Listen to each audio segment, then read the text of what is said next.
Je m'appelle Mathieu Delaunay, j'ai 37 ans, et je vis à Toulouse, dans le sud de la France. Le soleil y tape fort, brûle l'asphalte et parfois les rêves. Je suis le fondateur et directeur général de Novaba Ingénierie, une entreprise de technologie appliquée au bâtiment que j'ai montée à partir de rien, avec mes propres mains, mon réseau et surtout une obstination dont je ne soupçonnais pas moi-même l'intensité. D'extérieur, je donne l'image d'un entrepreneur accompli. Bureau vitré dans le centre d'affaires de Compans Caffarelli, contrat public de plusieurs millions, et une équipe jeune, talentueuse et engagée. Mais si vous me demandiez la vérité, je vous dirais que ce succès ne repose pas sur une route pavée de roses. Plutôt sur une autoroute pleine de sang séché, de sueur et de cicatrices émotionnelles qui refusent encore de guérir. Je suis né dans une famille ancrée depuis 3 générations dans le bâtiment à Marseille. Mon père, Henri Delaunay, dirigeait Delaunay Fils Bâtiment, autrefois une référence régionale, avec des chantiers de grande envergure allant de la Joliette à Aix-en-Provence. Ma mère, Claudine, s'occupait des finances et des partenariats, avec un sourire aussi froid que ses tableaux Excel. C'était un couple de pouvoir, mais figé dans une vision d'un autre siècle. Mon père méprisait toute innovation. Pour lui, la réussite passait uniquement par les anciens réseaux, les repas avec les élus, les pratiques d'avant. À ses yeux, le numérique, les matériaux biosourcés ou les maquettes 3D n'étaient que des gadgets de start-upers. Quand j'ai terminé mon diplôme à l'École spéciale des travaux publics à Paris, j'ai rejoint l'entreprise familiale, convaincu que je pourrais la faire entrer dans le 21e siècle. J'étais passionné, plein d'idées, logiciels de gestion de chantier, matériaux durables, simulation thermique, optimisation énergétique, mais à chaque réunion, mon père me coupait net avec un air de mépris. Mathieu, tu crois être plus malin que tout le monde? Cette boîte existait avant toi, elle survivra sans tes lubies de geek. Et ma mère? Elle ne me soutenait jamais. Pire, elle encourageait mon petit frère Lucas, de 7 ans mon cadet. Lui, c'était le playboy familial, charmeur, superficiel, qui n'avait jamais rien prouvé, mais à qui on donnait tout. Il entrait dans une réunion, lançait une blague idiote, et mes parents riaient aux éclats. Moi, je transpirais à défendre un projet RSE ou une certification HQE, et on m'accusait de saboter la tradition. Un jour, j'ai tenté de les convaincre d'investir dans l'énergie solaire pour nos nouveaux chantiers. Lucas a éclaté de rire devant toute l'équipe. Tu veux qu'on mette des panneaux sur tous les toits? Tu te prends pour Elon Musk ou quoi? Mes parents ont ri aussi. Comme si j'étais l'enfant bizarre dont on tolère les délires sans jamais les prendre au sérieux. Mais le point de rupture est arrivé l'année de mes 28 ans. Une réunion familiale. Encore une. J'essayais, une fois de plus, de défendre un plan de modernisation. Mon père s'est levé, furieux, et a frappé la table. Tu n'hériteras jamais de cette boîte, Mathieu. Si t'aimes pas comment on fait les choses ici, la porte est grande ouverte. Je suis resté figé. Ma mère n'a pas dit un mot. Lucas, lui, arborait un sourire de victoire. Je suis parti quelques semaines plus tard. Pas par faiblesse, mais parce que je savais que rester, c'était mourir lentement dans l'ombre d'un empire familial, figé et toxique. Je suis parti avec presque rien. Juste quelques amis fidèles et une rage créative que je ne pouvais plus contenir. C'est ce jour-là que Novabat Ingénierie est née. Les premières années de Novabat ont été un enfer. On bossait dans un minuscule local à Blagnac avec des bureaux bancals, des ordinateurs obsolètes et des dettes qui s'empilaient plus vite que les devis. On prenait tous les chantiers que Delaunay Fils refusait. Petites rénovations, commerces de quartier, locaux artisanaux. Mon père, apprenant l'existence de ma société, ricana devant ses associés. Une start-up de bricoleurs. Dans 6 mois, il viendra gratter à la porte comme un chien perdu. Ma mère? Elle déclara que je creusais ma propre tombe. Lucas, fidèle à lui-même, afficha un sourire narquois et prédit que je reviendrais la queue entre les jambes. Mais je n'ai pas cédé. Je bossais nuit et jour, affinais les plans, appelais les clients, formais mes gars au logiciel BIM et aux nouveaux matériaux. J'ai introduit des tablettes sur les chantiers, des tableaux de bord numériques et une gestion rigoureuse des coûts et des délais. Petit à petit, les contrats grandissaient. Un restaurant à Balma, puis un petit centre commercial à Colomiers, puis un complexe tertiaire éco-responsable à La Beige. Novaba commençait à faire parler d'elle. Et pour la première fois de ma vie, je me suis senti fier de ce que je faisais, sans avoir à quémander le regard de mon père. 10 ans plus tard, Novabat Ingénierie était devenue une référence régionale dans la construction durable et l'innovation technologique. On surpassait même certains géants du secteur, y compris l'entreprise familiale. Delaunay Fils, resté figé dans ses vieilles méthodes, commença à perdre pied. Les anciens clients, fatigués des retards et du mépris technologique, se tournaient vers nous. Les appels d'offres publics tombaient dans notre escarcelle, et chaque victoire, chaque signature, chaque mètre carré bâti était une claque silencieuse que mes parents ne pouvaient plus ignorer. Mais au lieu d'une réconciliation, cela a exacerbé la tension familiale. Les rares repas du dimanche étaient devenus des champs de mine. Mon père ne prononçait plus jamais le nom Novaba, mais ses regards suffisaient. Ma mère me lançait des remarques passives agressives, tandis que Lucas ne se gênait pas pour me provoquer. Un jour, lors d'un déjeuner en famille, il lâcha devant tout le monde. Alors Mathieu, paraît que t'as décroché un gros marché, non? T'es sûr de pouvoir le gérer? Ou tu vas encore te planter comme avec l'appel d'offres du lycée à Castres? Tout le monde éclata de rire. Sauf moi. Je me suis contenté de regarder mon assiette, mais à l'intérieur, je bouillonnais. Et je savais profondément que j'avais fait le bon choix en quittant ce nid vénéneux. Novabat, ce n'était pas qu'une boîte. C'était ma revanche, ma résurrection. Mais ce que je ne savais pas encore, c'est que derrière ces victoires, une ombre se tissait en silence. Une machination d'une violence sourde, venue non pas de l'extérieur, mais de là où cela fait le plus mal. De ma propre famille. Tout a commencé un soir tard, dans les bureaux de Novaba, alors que le néon du couloir clignotait comme une veilleuse d'alerte. Je quittais le bureau avec mon cartable en cuir sous le bras. Il devait être minuit passé. Le silence régnait dans tout l'immeuble. Un silence trop parfait, trop pesant. L'air était glacial, et même le béton semblait retenir son souffle. Je descendis au parking souterrain, niveau 2. Dès que les portes de l'ascenseur s'ouvrirent, une brise froide m'enveloppa, chargée d'odeurs d'huile et de béton humide. Mes pas résonnaient sur le sol, sec, méthodique. Mais au fond de moi, quelque chose n'allait pas. J'avais fait à peine quelques mètres quand une silhouette surgit d'un angle sombre. C'était Alain Mercier, le vieux agent d'entretien du bâtiment. Depuis la création de Novabat, il était toujours là, discret, invisible presque. On se saluait parfois. Il traînait son chariot avec ses balais et sa serpillière usée, sa casquette délavée enfoncée sur ses cheveux blancs. « Bonsoir, monsieur Delaunay », grogna-t-il. Je forçai un sourire, pressé de rentrer. « Encore de service si tard, Alain ?» Il ne répondit pas tout de suite. Il s'arrêta, planta son regard dans le mien. Un regard perçant, presque inhumain. « Vous ne devriez pas sortir ce soir. »« Mathieu !» dit-il d'une voix grave, presque chuchotée. « Ce n'est pas sûr. » Je restai figé. « Comment ça, pas sûr? C'est juste un parking, Alain. » Il s'approcha lentement, le chariot grinçant derrière lui comme un avertissement. « Je vois des choses que d'autres ne voient pas. Et ce soir, quelque chose de mauvais est en marche. » Je fronçai les sourcils, à la fois agacé et troublé. Je connaissais Alain comme un type un peu fantasque, taciturne, souvent plongé dans ses pensées. Mais là, il y avait autre chose. Son regard ne tremblait pas. « C'est gentil de vous inquiéter, mais je vais bien. Je suis juste fatigué. Et j'ai un contrat à finaliser demain matin. Il faut que je rentre dormir. » Il fit un pas de côté, mais lança une dernière phrase, presque comme une prophétie. « Alors regardez bien dans votre rétroviseur. Et n'oubliez pas ce que je vous ai dit. Vous pourriez le regretter. » Je continuais ma route, le cœur battant un peu plus vite. Je me persuadais que c'était absurde, que c'était l'adrénaline, la fatigue, peut-être un reste de paranoïa. Et pourtant, son ton me collait à la peau. J'atteignis ma voiture, un SUV noir garé dans le fond. J'ouvris la portière, posai mon cartable sur le siège passager et m'assis derrière le volant. En mettant le contact, le grondement du moteur brisa le silence comme un coup de tonnerre dans une cathédrale. Je regardai machinalement le rétroviseur. Rien. Je souris nerveusement. « Tu te fais des films, Mathieu ?» J'enclenchai la marche avant, et puis, un hurlement de pneus. 3 voitures surgirent de chaque côté du tunnel d'accès. Elles me coupèrent la route en un éclair. Les phares m'aveuglèrent. Mes mains se crispèrent sur le volant. Les portières s'ouvrirent brutalement. 5 hommes surgirent, habillés en noir, cagoulés, chacun tenant une arme blanche ou une barre de fer. L'un d'eux s'approcha lentement et cogna du poing contre le capot. « Descends, Delaunay !»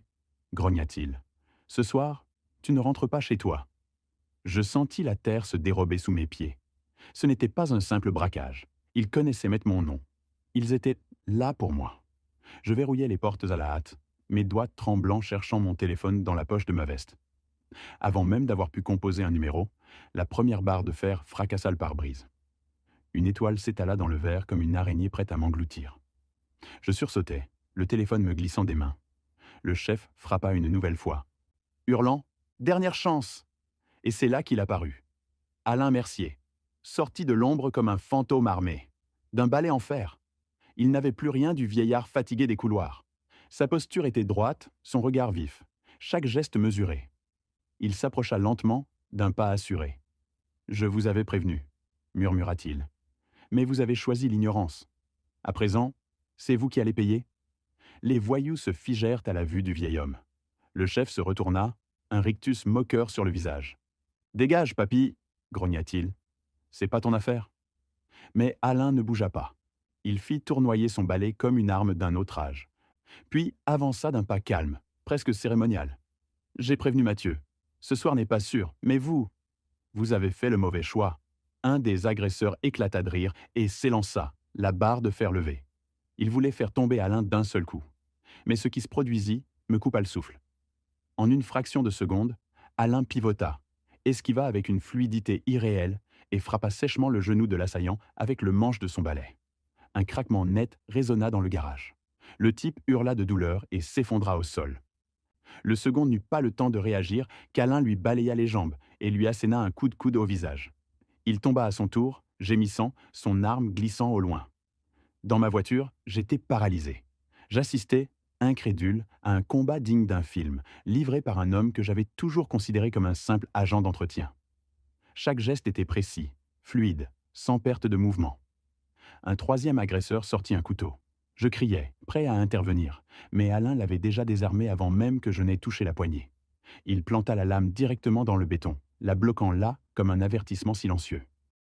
Les derniers voyous reculèrent, paniqués. Le chef balbutia. « Mais qui est ce mec ? On se casse !» hurla l'un d'eux. Ils ramassèrent leurs camarades blessés et s'enfuirent dans leurs véhicules en trombe. Le vacarme des moteurs résonna dans tout le parking avant de s'estomper dans le tunnel d'accès. Je restai un long moment dans ma voiture, le souffle court, le cœur tambourinant dans ma poitrine. Puis je sortis, les jambes tremblantes, comme après un accident. Alain se tenait là, calmement, son balai dans la main. Il rajusta sa vieille veste, comme s'il venait simplement de finir son service. Je le regardais, incapable de parler. « Bon sang, mais qui êtes-vous » finis-je par lâcher, la voix brisée. « Je vous ai toujours pris pour un simple agent d'entretien. » Il eut un sourire triste, presque compatissant. « Asseyons-nous, Mathieu, » dit-il doucement. « Il faut qu'on parle.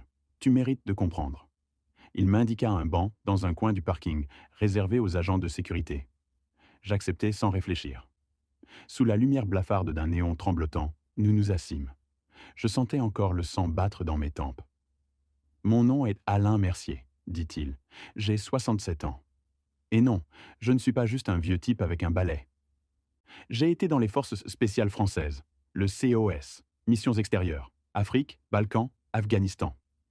J'ai vu des choses qu'aucun civil ne devrait voir. » Il enleva sa casquette, révélant des cheveux blancs ébouriffés, et croisa ses mains calleuses. « J'ai quitté l'armée parce que je ne voulais pas finir comme ces vieux gars dans les bars à raconter des histoires qu'on n'écoute pas. J'ai voulu une vie simple, alors j'ai pris ce boulot. Tranquille, invisible. » Il me regarda droit dans les yeux. Mais mes réflexes sont restés, et depuis quelques semaines, j'ai vu des types rôder près de ton bâtiment, des voitures aux vitres fumées, des gars planqués dans l'ombre. J'ai tout de suite compris. C'était pas des dealers ou des rôdeurs. C'était une surveillance organisée, un guet-apens. Un frisson me parcourut. Je serrai les poings. Mais pourquoi moi? Je n'ai pas d'ennemis. Je suis juste un entrepreneur. Alain plissa les yeux. Tu n'es pas juste un entrepreneur? Tu grimpes vite, trop vite pour certains. Tu fais de l'ombre, tu décroches des contrats, tu fais trembler les vieilles structures. Il y en a qui n'aiment pas ça.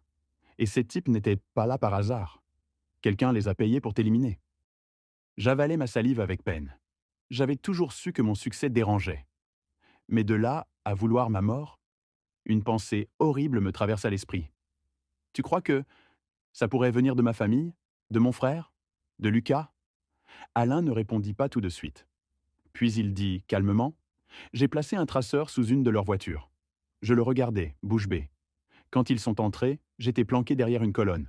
J'ai profité de leur distraction pour lancer le dispositif. Ils ne m'ont pas vu. J'ai tout enregistré. Et regarde. » Il sortit un vieux téléphone renforcé de sa veste et me montra un point rouge clignotant sur une carte. Ils sont là maintenant. Un restaurant chic, dans le centre de Toulouse. Probablement en train de rencontrer leur donneur d'ordre. Je restais figé. Et maintenant? On appelle la police? La police peut les arrêter, oui. Mais les commanditaires, eux, resteront invisibles. Si tu veux connaître la vérité, Mathieu, il faut aller jusqu'au bout. Je le regardais longtemps. Puis, lentement, j'acquiesçais. Alors on y va. Mais si c'est vraiment ma famille, je ne sais pas si j'aurai la force. Alain posa une main ferme sur mon épaule. La vérité, Mathieu, faut avoir le courage de la regarder en face. Mais cette fois, tu ne seras pas seul. Le lendemain matin, je me présentais au café du Capitole, une demi-heure avant l'heure convenue. Le soleil s'était levé sur Toulouse, baignant la place d'une lumière dorée. Pourtant, malgré le va-et-vient des passants et les éclats de voix joyeux des serveurs, un froid persistait en moi. Un froid que ni le café noir devant moi, ni les premiers rayons ne parvenaient à chasser. Chaque fois que la porte du café s'ouvrait, je tressaillais. J'avais à peine dormi. La scène de la veille se rejouait en boucle dans ma tête. Les masques noirs. Le pare-brise brisé. Alain surgissant de l'ombre comme un guerrier sorti de la nuit. À 8 heures précises, Alain Mercier entra. Même casquette, même veste élimée. Mais cette fois, je le regardais différemment. Il n'était plus un simple employé. Il était devenu mon ange gardien. Il posa son téléphone sur la table. Le point rouge clignotait toujours, fixe, sur un nouveau lieu. « Ils ont bougé ?» dit-il en me montrant l'écran. Ils sont maintenant dans un restaurant chic du centre, l'Eclipse. Salle VIP, à l'étage. Ils rencontrent quelqu'un, probablement leur donneur d'ordre. Un restaurant? Dis-je, interloqué. Pourquoi là? Parce que c'est discret. On y croise des élus, des patrons, des avocats. Des gens qui savent faire passer des contrats sous la nappe. Et surtout, qui veulent garder les mains propres tout en finançant les sales besognes. Il tapota la table de ses doigts calleux. On va les écouter. J'ai un micro de contact. Pas légal, mais efficace. Si on peut accéder à la salle voisine, on pourra entendre ce qu'ils disent. Je le regardais, stupéfait. Tu sors ça d'où? Vieille habitude, et quelques amis qui me doivent des services. Il eut un sourire en coin, se leva et me fit signe de le suivre. Nous prîmes sa vieille camionnette gris métallique. Traversâmes les rues de Toulouse et nous garâmes à une centaine de mètres du restaurant. L'Eclipse brillait de verre et de métal, tout en élégance feutrée. « Le SUV noir est là, dit Alain. Ils sont déjà installés. » Nous attendîmes quelques minutes, puis entrâmes en nous faisant passer pour deux hommes d'affaires pressés. À notre grande surprise, ou peut-être chance, la salle voisine était libre. Nous la réservâmes. Dès que la porte fut close, Alain sortit de sa veste un petit micro, qu'il fixa discrètement contre le mur mitoyen. Il se connecta à un petit haut-parleur et glissa un écouteur à son oreille. Quelques secondes passèrent dans un silence pesant. Puis il me tendit l'écouteur, son visage grave. Je collai l'objet à mon oreille. Une voix, claire, glaciale, familière, résonna dans mes tympans. Il faut que mon frère disparaisse avant la signature du contrat. Cette fois, pas d'erreur. Faites ça proprement. Mon cœur s'arrêta. C'était Lucas. Ma gorge se serra. Mon petit frère, celui avec qui je jouais au ballon dans la cour, celui que j'avais protégé dans les bagarres à l'école. Il venait de donner l'ordre de me tuer. Un accident de voiture, un faux cambriolage, peu importe. Mais cette fois, pas de traces, poursuivit-il. Un des types répondit d'une voix rauque. On s'en occupe. Deuxième tentative, meilleure que la première. Je retirai l'écouteur, les mains tremblantes. Je ne pouvais pas parler. Alain me regardait, son visage fermé, mais compatissant. « C'est lui ?» dis-je enfin, la voix brisée. « C'est Lucas. Il veut ma mort. » Et maintenant, tu l'as entendu de tes propres oreilles. Et moi, je l'ai enregistré, dit Alain en tapotant le micro. Je baissai la tête, accablé. Tout en moi criait que ce n'était pas possible, que mon frère ne pouvait pas me faire ça. Mais la voix était claire, l'intention implacable. « Tu crois qu'il agit seul ?» demandai-je d'une voix rauque. Alain fit non de la tête. « Pas une chance, ce genre d'opération demande de l'argent, des connexions, du sang-froid. Et devine quoi? J'ai un vieil ami, ancien des services, reconverti dans les enquêtes privées. Il s'appelle Marc Leclerc. Si quelqu'un peut remonter la trace de l'argent. C'est lui. » Je le regardais, perdu. « Tu veux dire que je pourrais savoir qui, exactement, a financé tout ça? » Oui, et quand tu sauras ça, il n'y aura plus aucun doute.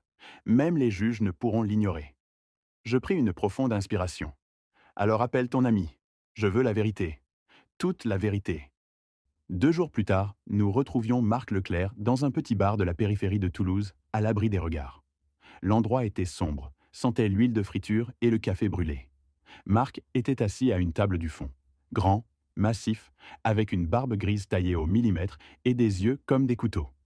Il nous salua d'un hochement de tête, puis glissa une enveloppe brune épaisse sur la table. J'ai remonté la piste de l'argent, dit-il calmement. Et ce que j'ai trouvé ne va pas te plaire. Je tendis la main avec hésitation, déchirai l'enveloppe et feuilletai les documents. Relevé bancaire, graphique, organigramme d'entreprise écran. 3 virements successifs, transitant par des sociétés basées au Luxembourg, à Malte et finalement à travers une structure en France. Il montra un schéma. Une société écran nommée Altaris Conseil, qui a viré 80 000 € à une société fictive enregistrée dans l'Hérault. C'est cette dernière qui a payé les types qui t'ont agressé. Je levai les yeux, le cœur battant. Et qui contrôle Altaris Conseil? Marc croisa les bras. Officiellement? Personne. Mais officieusement? Les fonds proviennent d'un compte professionnel rattaché à une seule entreprise, Delaunay Fils Bâtiment. Un silence de plomb s'abattit. Ce compte est soumis à double validation. Les seuls à avoir les codes d'autorisation sont ton père, ta mère et Lucas. Je reculai dans mon siège comme si j'avais reçu un coup de poing. C'était réel, tangible. Le meurtre n'était pas seulement une idée folle dans la tête de mon frère. Il était budgétisé, planifié, approuvé et financé par l'entreprise de mes parents. Je n'arrivais plus à respirer. Ils veulent vraiment me voir mort, soufflai-je, la gorge serrée. Alain, resté silencieux, posa une main ferme sur mon épaule. Tu as vécu une trahison comme j'en ai vu en mission. Sauf que cette fois, ce n'est pas un soldat, c'est ta famille. Mais tu n'es pas une victime, Mathieu. Tu peux te battre. Marc acquiesça. Avec les relevés, l'enregistrement de Lucas et une plainte bien structurée, on peut saisir le tribunal correctionnel de Toulouse. Il y a complot, blanchiment, tentative de meurtre. Et ça va très très loin. Je restai un moment à fixer le vide. Ils étaient ma famille, dis-je, la voix brisée. Et maintenant, ils veulent m'effacer. Alain me regarda droit dans les yeux. Alors il est temps de leur montrer que tu n'es pas aussi effaçable qu'ils le croient. Je serrai les dents, et pour la première fois depuis longtemps, je sentis autre chose que de la peur. Une colère froide, une soif de justice. On va les affronter. Jusqu'au bout. Alain hocha la tête avec calme. Mais on ne peut pas arriver avec juste des documents. On va poser un dernier piège, chez eux, et les laisser se condamner eux-mêmes, avec leur propre arrogance. Le lendemain matin, à l'aube, nous étions garés face au domaine Delaunay, cette immense propriété en bordure de Balma, avec ses grilles en fer forgé, son allée bordée de cyprès, et ses façades en pierre claire qui donnaient une illusion de noblesse, mais qui, pour moi, ne dissimulaient plus rien d'autre qu'un palais de mensonges. Dans la voiture, Alain me tendit un petit sac. Micro HF, caméra bouton. Tout fonctionne. Tu joues le fils brisé. Tu veux la paix. Tu abandonnes le contrat. Tu leur offres ce qu'ils croient avoir gagné. Ils vont baisser leur garde. Et ils vont parler. Je mis le micro sous ma chemise, le cœur battant. Alain, lui, entrerait avec moi sous prétexte d'être mon garde du corps. Une précaution nécessaire après l'agression. Cela justifierait sa présence dans la maison. Je descendis de la voiture, avalant ma salive avec difficulté. « Tu rentres dans la gueule du loup, Mathieu ?» La porte s'ouvrit. C'était Clara, la fidèle gouvernante. Elle me regarda comme on regarde un revenant. « Monsieur Mathieu, je ne vous attendais pas. »« Je suis venu en paix, » dis-je doucement. Elle s'effaça. Nous entrâmes. Tout dans cette maison me paraissait à la fois familier et déformé. Le parquet ciré, les tableaux classiques, le tic-tac sourd de l'horloge du salon. Mais l'air était lourd, presque poisseux. Mon père, Henri, était assis dans son fauteuil en cuir, un verre de cognac à la main, même en plein matin. Il leva les yeux avec un rictus glacial. Ma mère, Claudine, se tenait près de la cheminée, impeccable comme toujours, mais le regard froid, calculateur. Lucas n'était pas là. « Tu viens enfin à la raison ?» demanda mon père, sans me dire bonjour. « Je suis fatigué, papa, » répondis-je d'une voix lasse. Fatigué de me battre. Je suis venu vous dire que je retire Novabat de l'appel d'offres. Le contrat du futur écoquartier, prenez-le. Le silence qui suivit fut presque joyeux. Mon père haussa un sourcil, satisfait. Enfin, une décision intelligente. Ma mère s'approcha, posa une main sur mon épaule, mais sa caresse était aussi froide que la porcelaine. Tu nous as beaucoup inquiétés, tu sais. Toute cette paranoïa, cette violence. C'est bon que tu reviennes à la raison. Je me contentais d'hocher la tête, feignant l'épuisement. Pendant ce temps, Alain, silencieux, faisait mine de vérifier les fenêtres, la sécurité. Mais je savais qu'il installait discrètement une micro-caméra derrière un cadre et un autre enregistreur audio sous la table basse. Il me lança un regard discret. Tout est en place. Je me levai. Je vais y aller. J'ai juste besoin de quelques jours pour souffler. Ma mère me serra brièvement dans ses bras. Mon père ne bougea pas. Bonne décision, lâcha-t-il. Nous quittâmes la maison. Dans la voiture, je tremblais. Alain posa une main ferme sur mon épaule. Tu as été parfait. De retour chez lui, il brancha les appareils. L'image s'afficha. Nette, claire. Et surtout, le son. Le son. Quelques heures plus tard, Lucas entra dans le salon. Il était excité, euphorique. Il a lâché, c'est bon. Ce contrat est à nous. Henri se leva en riant. Je te l'avais dit. Il suffit de lui mettre la pression, et il cède comme un môme. Claudine, glaciale, s'approcha de la table, un verre de vin à la main. Mais la prochaine fois, Lucas, dis à tes types de faire ça proprement. L'épisode du parking était un désastre. Il aurait pu survivre. Ou pire, parler à la presse. Lucas ricana. Il n'a rien vu. Et maintenant, c'est terminé. On a gagné. Je regardais l'écran, le souffle coupé. Tout y était. L'aveu. La preuve. La connivence. Ma mère. Mon père. Mon frère. Les trois. Tous complices. Alain me regarda. Tu les as ? Je serrai les poings. Mon cœur battait à rompre. Alors, on passe à l'étape suivante. Je veux qu'ils répondent de leurs actes, devant un tribunal. 2 jours plus tard, nous étions dans un cabinet d'avocats situé en plein centre de Toulouse, dans un immeuble haussmannien surplombant les allées Jean Jaurès. Face à nous, maître Élise Montfort, une avocate pénaliste spécialisée en crimes financiers et affaires de famille. La quarantaine, les cheveux tirés, les mots précis comme un scalpel. Elle avait posé les documents sur la table. L'enregistrement de Lucas au restaurant, le relevé des flux financiers établis par Marc, et surtout, la vidéo du salon familial, où mes parents riaient de ma prétendue faiblesse. Elle feuilletait les pages sans dire un mot. Puis elle redressa la tête, ses yeux gris clairs plantés dans les miens. Monsieur Delaunay, ce dossier est un séisme. Ce n'est pas seulement une tentative d'assassinat, c'est un complot structuré, prémédité, financé à travers des mécanismes de blanchiment. Vous pouvez les poursuivre pour tentative d'homicide volontaire, association de malfaiteurs, blanchiment aggravé et abus de biens sociaux. Et avec ces preuves, le parquet de Toulouse ira jusqu'au bout. Je hochai la tête. Ma voix était calme, mais intérieurement, j'étais en ébullition. Je ne veux pas seulement les faire condamner, je veux qu'ils voient ce qu'ils ont fait. Je veux qu'ils entendent, chaque jour, que je suis encore là, et que je ne me tairai plus. Maître Montfort sourit légèrement, sans une once de légèreté dans le regard. Alors, déposons plainte. Officiellement, devant le procureur de la République. Et préparez-vous. Parce que ce procès sera médiatisé. Très médiatisé. Le dépôt de plainte eut l'effet d'une bombe. 3 jours plus tard, les titres s'étalaient à la une de la Dépêche et de 20 minutes Toulouse. Mathieu Delaunay, fondateur de Novabat, porte plainte contre sa propre famille pour tentative de meurtre. Les journalistes se massaient devant le siège de Novabat, certains campaient même devant l'ancien manoir familial. Les caméras tournaient, les chaînes d'infos défilaient en boucle. Scandale dans une grande famille du BTP occitan. Entreprise familiale ou mafia en col blanc. Mon père réagit comme je m'y attendais. Un coup de fil. La voix rugissante. Tu oses salir notre nom ? Tu veux ruiner tout ce que j'ai bâti ?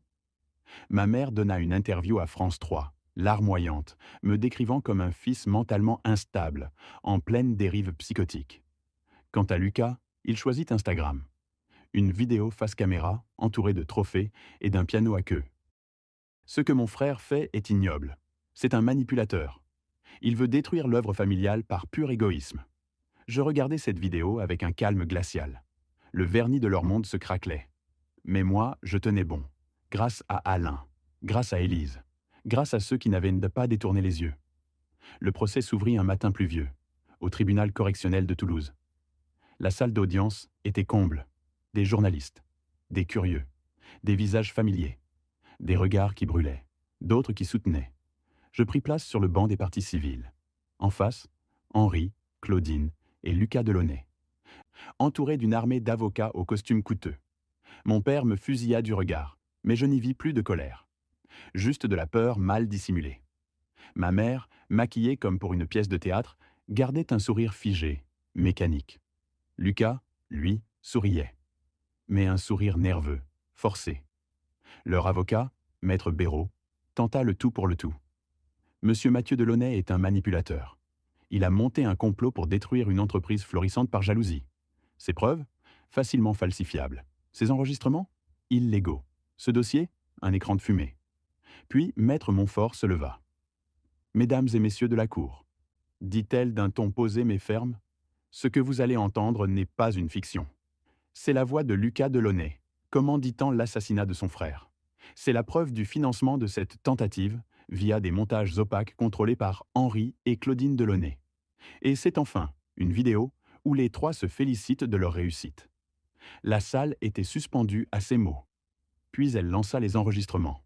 La voix de Lucas: « Mon frère doit disparaître avant la signature. Cette fois, pas d'erreur. » Puis les images du salon familial. Ma mère, riant: « La prochaine fois, fais ça plus proprement. » Mon père: « Il a craqué.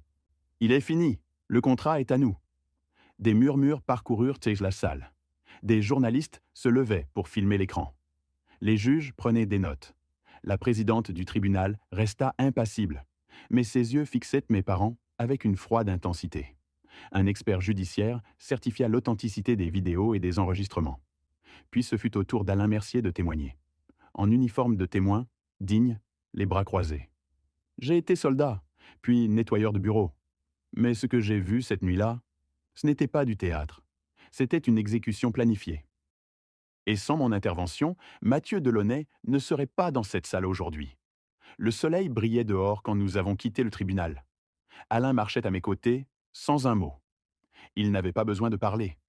Il avait été là, dans l'ombre, dans les coups durs, dans la vérité nue. Il avait vu l'homme que j'étais devenu. Non pas malgré ce que j'avais traversé, mais à cause de ça. Devant le palais de justice, une foule de journalistes nous attendait. Les micros tendus, les flashs, les mêmes questions en boucle.